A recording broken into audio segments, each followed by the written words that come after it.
Bye-bye.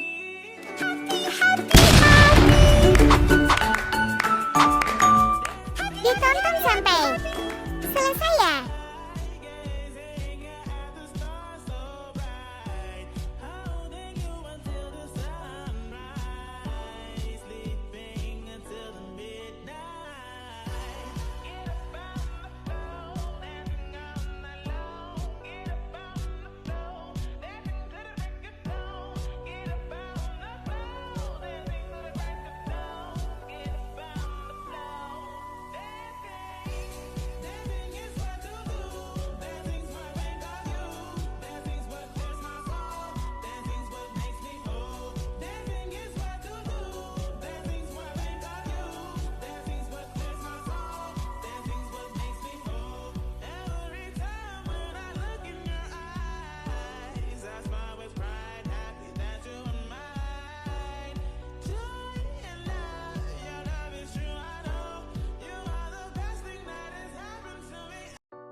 Assalamualaikum warahmatullahi wabarakatuh. Halo semuanya, nama saya Plaret Nadila dari Fakultas Ekonomi dan Bisnis Prodi Akuntansi Universitas Sahirun.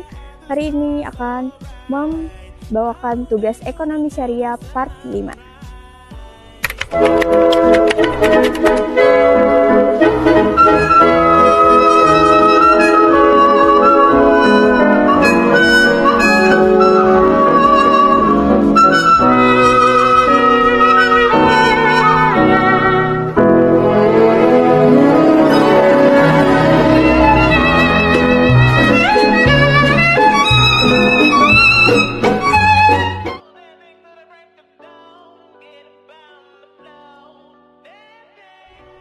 Assalamualaikum warahmatullahi wabarakatuh.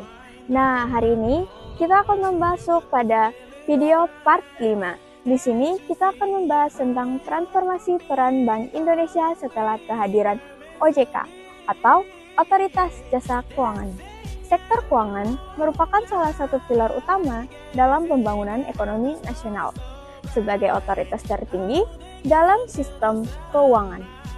Bank Indonesia atau BI memegang peran strategis dalam memastikan stabilitas moneter, sistem keuangan, dan sistem pembayaran. Namun, dinamika keuangan yang semakin kompleks membuat pengawasan membutuhkan pendekatan yang lebih terfokus pada terintegrasi. Kehadiran Otoritas Jasa Keuangan atau OJK pada tahun 2011 menjadi tonggak penting dalam transformasi peran BI, menciptakan pembagian tugas yang lebih terarah antara kedua lembaga ini.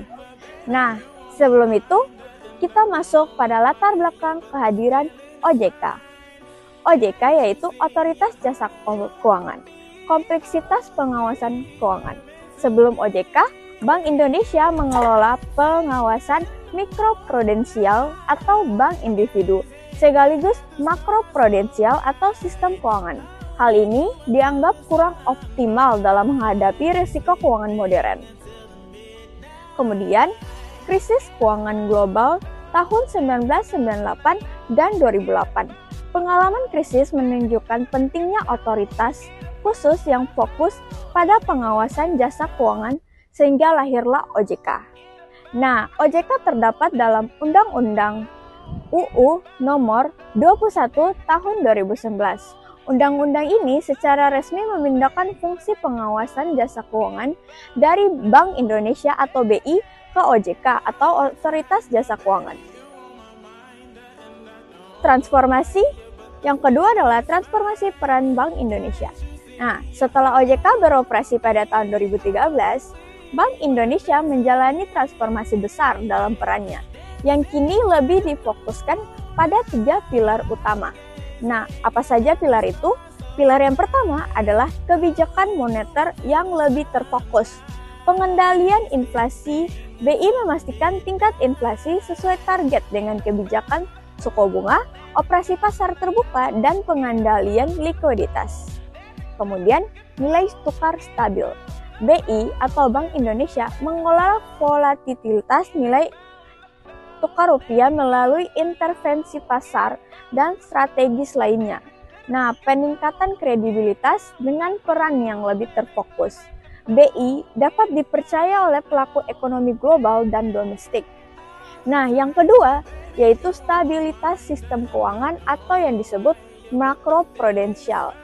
Nah, makroprudensial itu terbagi atas pengelolaan risiko sistematik di mana BI bertugas dalam mengidentifikasi potensi risiko yang dapat mengguncang sistem keuangan secara menyeluruh. Yang berikutnya ada sinergi dengan kebijakan mikroprudensial. BI bekerja sama dengan OJK untuk menciptakan stabilitas keuangan yang holistik. Kemudian ada fasilitasi likuiditas perbankan. Dalam situasi darurat, Bank Indonesia atau BI menyediakan likuiditas untuk menjaga kepercayaan publik terhadap bank. Yang ketiga, ada sistem pembayaran dan inovasi keuangan. Bank Indonesia tetap menjadi regulator utama dalam sistem pembayaran dengan fokus pada yang pertama, digitalisasi sistem pembayaran. BI atau Bank Indonesia mendorong penggunaan QRIS, transfer antar bank berbasis BI Fast, dan mempercepat adopsi teknologi keuangan. Ya, kemudian ada keamanan transaksi digital di mana bank menyusun regulasi yang memastikan bahwa perlindungan konsumen dalam bertransaksi. Assalamualaikum warahmatullahi wabarakatuh. Selamat datang di video kita hari ini part 5. Hari ini kita akan membahas tentang transformasi peran Bank Indonesia atau BI setelah kehadiran Otoritas Jasa Keuangan atau OJK. Nah, sebagai lembaga yang memiliki peran penting dalam sistem keuangan Indonesia, perubahan yang terjadi pada BI dan OJK sangat menarik untuk kita eksplorasi. Nah, mari kita mulai. Kehadiran OJK dan transisi peran BI. Kehadiran OJK pada tahun 2011 melalui Undang-Undang Nomor 21 Tahun 2011 membawa perubahan signifikan dalam pengawasan sektor keuangan. Beberapa poin penting mengenai transisi ini adalah yang pertama, pengalihan tanggung jawab OJK. OJK mengambil alih sebagian besar fungsi pengawasan dari BI, termasuk pengawasan terhadap bank umum dan lembaga keuangan non-bank. Tujuan dari OJK adalah untuk meningkatkan perlindungan konsumen dan memastikan stabilitas sistem keuangan secara keseluruhan. Koordinasi antara BI dan OJK, meskipun ada pembagian tugas, koordinasi antara kedua lembaga tetap penting untuk memastikan kebijakan moneter dan pengawasan berjalan seiring. Nah, selanjutnya kita masuk pada koordinasi antara BI dan OJK. Koordinasi antara Bank Indonesia dan Otoritas Jasa Keuangan menjadi kunci dalam menjaga stabilitas sistem keuangan. Beberapa aspek penting dari kerjasama ini meliputi 1. Pertukaran data informasi. Kedua, lembaga saling berbagi data untuk meningkatkan efektivitas pengawasan. Selanjutnya, penyusunan kebijakan bersama. Dalam beberapa kasus, Bank Indonesia dan Otoritas Jasa Keuangan bersama-sama menyusun kebijakan untuk menghadapi tantangan di sektor keuangan. Yang ketiga, penanganan krisis keuangan. Kerjasama dalam menangani krisis keuangan seperti krisis likuiditas atau masalah solvabilitas bank. Nah, transformasi digital dan adaptasi regulasi. Dengan kemajuan teknologi, baik Bank Indonesia maupun Otoritas Jasa Keuangan harus beradaptasi dengan cepat. Beberapa tantangan dan inisiatif yang dihadapi adalah yang pertama, keamanan. Nah, kita masuk kepada visi dan misi baru Bank Indonesia atau BI. Dalam menghadapi tantangan baru, Bank Indonesia telah menetapkan visi baru sebagai bank sentral yang modern. Beberapa inisiatif strategisnya meliputi yang pertama, transformasi digital. Mereka memanfaatkan teknologi untuk meningkatkan efisiensi operasional dan pelayanan publik. Yang kedua, kebijakan moneter yang responsif. Mereka mengembangkan kebijakan moneter yang lebih responsif terhadap dinamika ekonomi global. Yang ketiga, pendidikan dan literasi keuangan. Meningkatkan literasi keuangan masyarakat agar lebih memahami produk-produk keuangan. Visi ini sejalan dengan cetak biru transformasi digital perbankan yang disusun oleh OJK, Otoritas Jasa Keuangan, untuk mendorong perbankan Indonesia menjadi lebih resilient dan berdaya saing. Nah, beberapa tantangan dan inisiatif yang dihadapi adalah yang pertama, keamanan cyber. Ancaman terhadap keamanan data menjadi perhatian utama bagi kedua lembaga.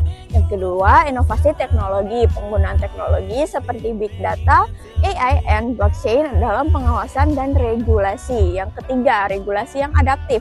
Mengembangkan regulasi yang dapat mengikuti perkembangan teknologi financial seperti fintech tanpa mengorbankan perlindungan konsumen. Otoritas Jasa Keuangan juga telah menerbitkan berbagai peraturan untuk mendukung transformasi digital sektor perbankan, termasuk POJK nomor 21 tahun 2023 tentang digital oleh Bank Umum. Ini menunjukkan komitmen untuk menciptakan lingkungan yang mendukung inovasi sambil tetap memperhatikan aspek prudensial.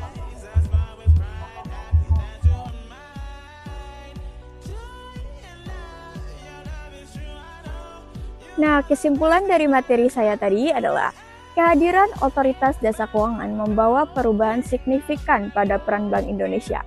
Bank Indonesia kini lebih terfokus pada stabilitas moneter, sistem keuangan makro, dan pengembangan sistem pembayaran. Transformasi ini menciptakan ruang bagi Bank Indonesia untuk bekerja lebih efisien dan strategis dalam mendukung perekonomian nasional. Namun, tantangan tetap ada, terutama dalam diri digitalisasi dan koordinasi antar lembaga. Kedepan, sinergi antara BI, OJK, dan pemerintah akan menjadi kunci untuk menjaga stabilitas dan pertumbuhan sektor keuangan Indonesia. Dengan peran yang lebih terfokus, Bank Indonesia tetap menjadi salah satu pilar utama dalam mendukung visi besar Indonesia menuju negara dengan ekonomi yang stabil dan inklusif.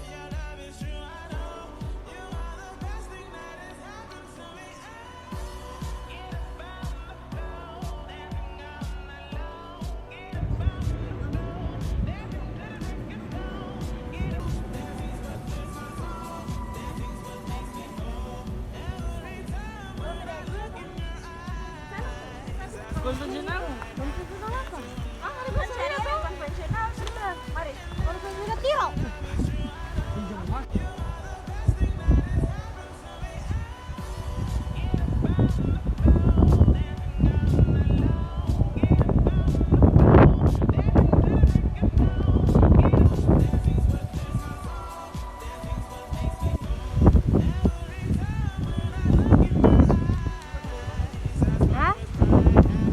Dari Gunung Berapi.